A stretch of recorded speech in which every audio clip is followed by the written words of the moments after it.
It's not just on the streets that campaigners are out in force, it's also online. Social media has been blowing up on this. It's played a huge part in the lead up to the vote. Facebook says it has seen more than 10 million interactions concerning the referendum in just the last 5-week period. Well, joining us to talk more about this is Tomchak from BBC Trending. Anne-Marie, thanks for stopping by.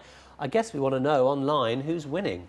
Well, that's a really good question. And if you look at some of the statistics which are evaluating the official pages on Facebook and Twitter for each side, Yes Scotland and then Better Together, it looks like Yes Scotland is doing better in terms of the stats, at least. Now, we've got a graph which I can show you, and this is from a group of researchers. It's a joint project by the Economic and Social Research Council and the Applied Quantitative Methods Network. Basically, these are a group of researchers who've been tracking referendum activity online over the past year, and what they have found is that there's been a huge surge of activity online in the past 3 months, particularly in August. And if you remember, that's when the debates happened. So they're usually centred around the televised debates. Exactly, yes. The televised debates between the leaders, so people get really engaged during these periods. And what it's showing is that although there is an increase of people, Better Together supporters talking online, the Yes side is still surpassing in terms of the number of likes that they have on their Facebook page, the number of followers they have on Twitter, and the engagement, and that's about the kind of conversations that they're generating.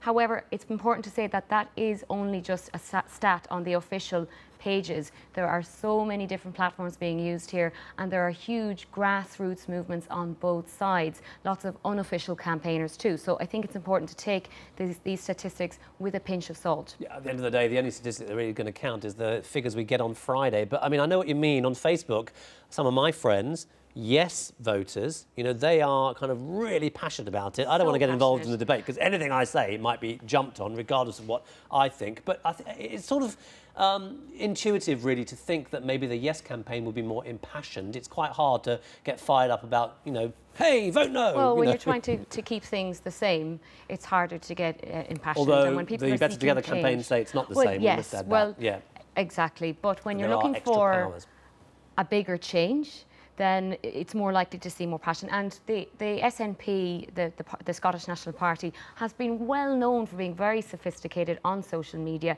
prior to this referendum debate. So they're very sophisticated in how they use social media, aside from the Yes Scotland campaign. And that tells you that there's differences in the way that each side is using social media.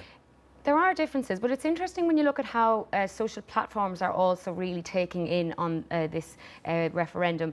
Facebook, for example, has launched this voter button. So when people go to vote on Thursday, it'll come up on their mobiles. If they log into Facebook, it'll come up on their mobiles to remind them that it's polling day, and they'll have this voter button that they can press to show that they have voted. And it won't show on their profile which way they have gone, but at least it'll be a reminder that you'll see on your timeline, oh, my friend up there in Scotland has voted. And so it might persuade others to go out and vote too. You just saw it on the screens there, but it doesn't tell how you voted on that. It doesn't tell you how you voted, and each side is using social media very differently. Take, for example, a platform like YouTube, and look at the Yes Scotland campaign. If you look even at the thumbnails, the little screen grabs that come up on their videos, you'll see that there's a lot of animations, lots of quote bubbles, videos that are designed specifically for people who are consuming content on smartphones and tablets, really content for a digital audience. So this shows their understanding of the platform. Dare I say a younger audience as well then? Yeah, younger, you could say. But I think Better Together have had some huge successes online, particularly in the last 6 weeks. For example, on YouTube, they had a hugely viral video called The Woman Who Made Up Her Mind. And it's been watched almost 500,000 times. And it features a housewife sitting down to have a cup of tea, a quiet moment. And she says, she explains all the various reasons why she's voting no. We're seeing it now. As you say, it's almost like you're lip syncing to it. Well, you know, this lady here has become an internet meme because people...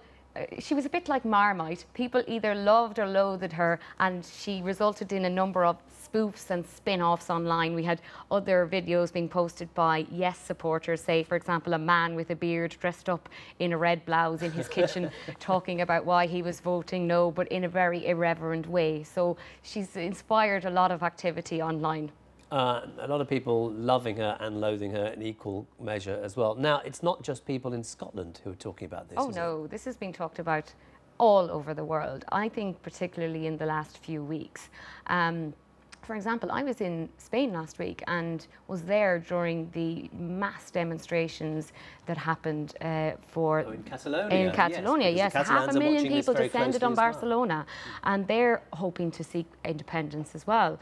And they were talking about Scotland. There's really this sense that people feel bolstered by what's happening in Scotland. They're taking a very close eye on it. You'll see Spanish social media, for example, the word Escocia is being used a lot. That means Scotland. Chinese social media, Russian social media, it's all over the different social platforms.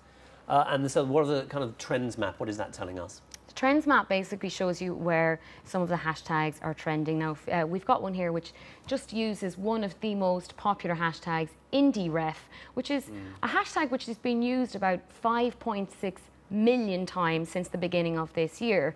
And I'm willing to wager that there's going to be a big surge in the use of that hashtag over the coming days as well. You can see there from the map that it's most concentrated in Europe, but parts of the US, South America, Africa, Asia, Australia, it's been talked about everywhere, so there is big interest. The Twitter records tend to break when there's kind of showbiz events, like, you know, Beyonce announcing she's pregnant on stage or something like that. Yeah, and the World Cup was a really great example as well. Yes, sporting and celebrity events. I wonder if this might challenge that number of tweets per second when the results start coming in. I think it's going to be really interesting to see what happens, and BBC Trending is going to be keeping a really close eye on it, so keep an eye out for our blog, bbc.com/trending. Okay, we'll be talking plenty more about this in the next 48 hours. Anne-Marie Tomchak from BBC Trending. Always a pleasure, Anne-Marie. Thank you very much for coming down and taking us through all of that.